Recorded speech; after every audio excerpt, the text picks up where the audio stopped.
ongoing thing.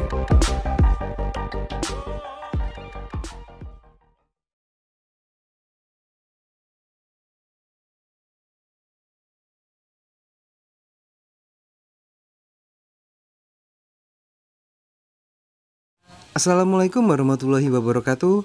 Jumpa lagi di channel Sahabat Medis. Di video kali ini kita masih akan membahas salah satu materi yang akan diujikan di ujian SKB nanti, sesuai dengan kisi-kisi yang disampaikan oleh Menpan RB, yaitu tentang PHBS atau perilaku hidup bersih dan sehat.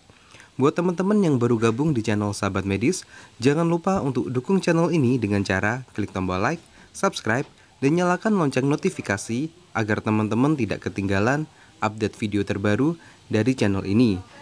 Dan untuk memantapkan persiapan SKB teman-teman, di sini kita juga merekomendasikan dua platform tempat belajar SKB yang bisa teman-teman coba, yaitu Ayo CPNS dan CPNS Mastery. Di kedua platform ini tersedia banyak soal yang bisa teman-teman kerjakan sebagai media pembelajaran sekaligus metode latihan manajemen waktu pengerjaan soal. Untuk tim penyusun di kedua platform ini adalah orang-orang yang sudah lulus di ujian SKB tahun 2018, yang mana dalam penyusunan soalnya disesuaikan dengan pengalaman mereka pribadi, sehingga soal-soal yang disusun kemungkinan besar tidak jauh berbeda dengan soal-soal yang akan keluar di ujian SKB tahun ini.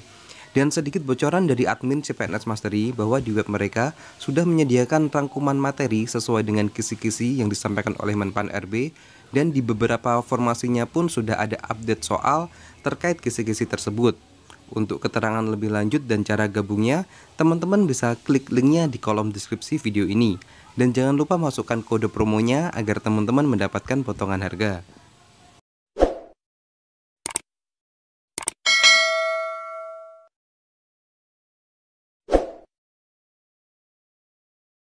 Oke, langsung saja kita masuk ke soal yang pertama.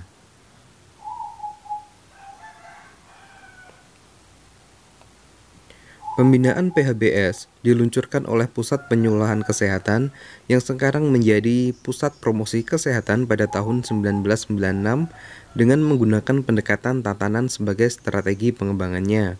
Berikut ini merupakan sasaran pembinaan PHBS sekunder adalah A. Individu, B. Kelompok masyarakat, C. Anak usia sekolah, D. Tokoh masyarakat, atau E. Semua benar.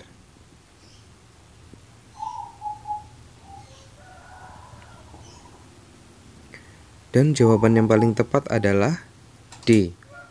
Tokoh masyarakat. Sekarang kita akan bahas mengenai perbedaan antara sasaran pembinaan PHBS primer dan sekunder.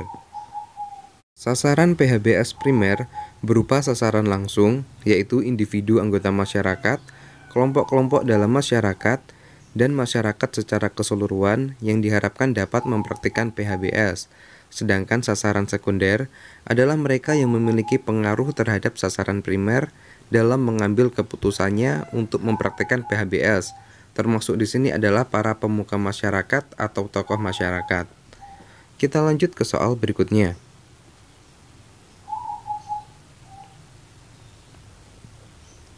Berikut ini yang termasuk strategi pokok pembinaan PHBS adalah A. Pendekatan, B. Advokasi, C. Pemberdayaan, D. Opsi B dan C benar, atau E. Semua benar. Dan jawaban yang paling tepat adalah opsi D. Opsi B dan C benar. Menyadari rumitnya hakikat dari perilaku, maka perlu dilaksanakan strategi promosi kesehatan untuk pembinaan PHBS yang bersifat menyeluruh, mengacu pada Piagam Ottawa yang merupakan hasil dari Konferensi Internasional Promosi Kesehatan pertama di Ottawa. 3 strategi pokok yang harus dilaksanakan dalam promosi kesehatan adalah yang pertama advokasi, yang kedua bina suasana, dan yang ketiga pemberdayaan. Kita lanjut ke soal berikutnya.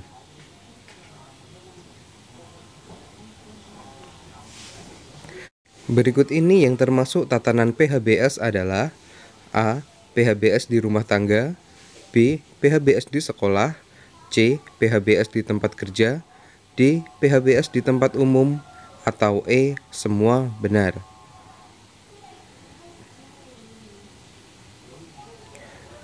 Dan jawaban yang paling tepat adalah E. Semua benar. Tujuan PHBS adalah meningkatkan pengetahuan, kesadaran, kemauan, dan kemampuan masyarakat agar hidup bersih dan sehat, serta masyarakat termasuk swasta dan dunia usaha berperan serta aktif mewujudkan derajat kesehatan yang optimal. PHBS berada di 5 tatanan, yaitu yang pertama tatanan rumah tangga, yang kedua tatanan sekolah, yang ketiga tatanan tempat kerja, yang keempat tatanan tempat umum, dan yang kelima tatanan institusi kesehatan. Kita lanjut ke soal berikutnya.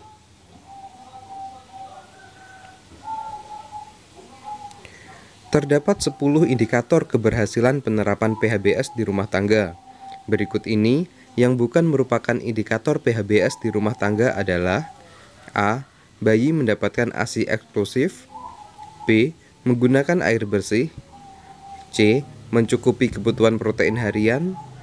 D. Memberantas jentik nyamuk. Atau E. Tidak merokok di dalam rumah.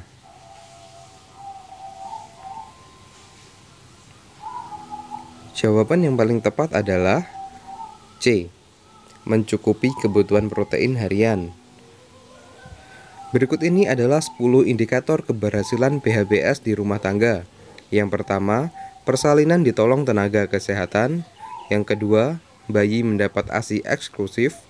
Yang ketiga, menimbang bayi dan balita. 4. Menggunakan air bersih. 5. Mencuci tangan dengan air bersih dan sabun. 6. Menggunakan jamban sehat. 7. Memberantas jentik di rumah.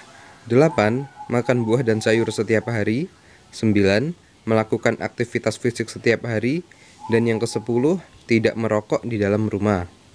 Kita lanjut ke soal berikutnya.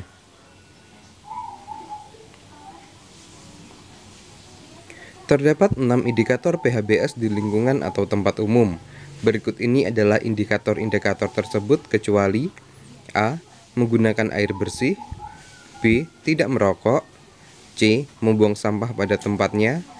D. Memberantas jentik nyamuk. Atau E. Melakukan aktivitas setiap hari.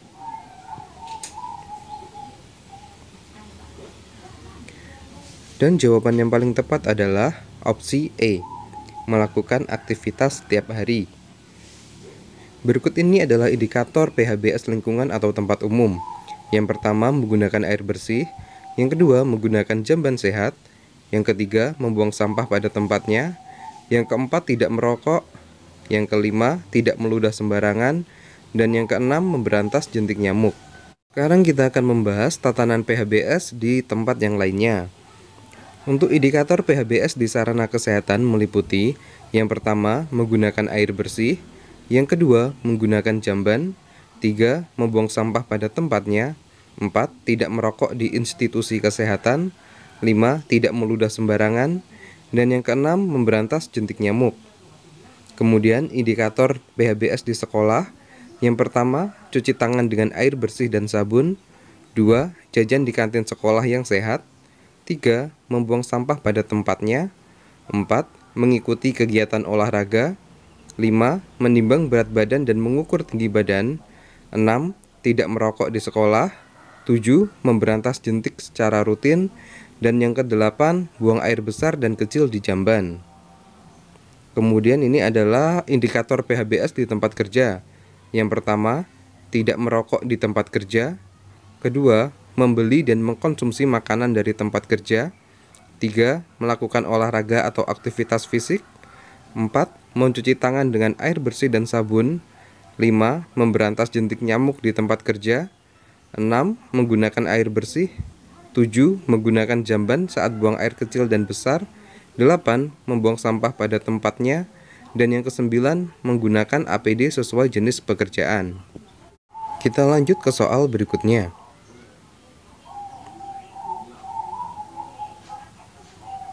Salah satu anjuran PHBS adalah untuk sering cuci tangan pakai sabun. Pada anjuran 6 langkah cuci tangan, langkah ketiga adalah: A. Usap dan gosok kedua punggung tangan secara bergantian. B. Gosok sela-sela jari tangan. C. Bersihkan ujung jari secara bergantian dengan posisi saling mengunci. D. Gosok dan putar bagian ibu jari bergantian. atau E bukan salah satu di atas.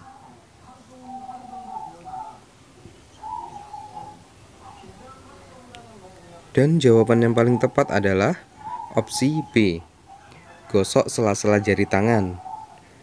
Berikut ini adalah 6 langkah cuci tangan yang benar menurut WHO. Yang pertama, tuang cairan hand scrub pada telapak tangan, kemudian usap dan gosok kedua telapak tangan secara lembut dengan arah memutar. Langkah kedua, usap dan gosok juga kedua punggung tangan secara bergantian. Yang ketiga, gosok sela-sela jari tangan hingga bersih. Keempat, bersihkan ujung jari secara bergantian dengan posisi saling mengunci. Kelima, gosok dan putar kedua ibu jari secara bergantian.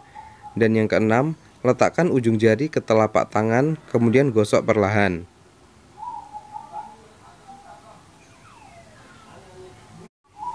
Oke, sementara cukup sekian untuk video kali ini. Semoga video ini bisa bermanfaat, khususnya buat teman-teman pejuang SKB tahun ini.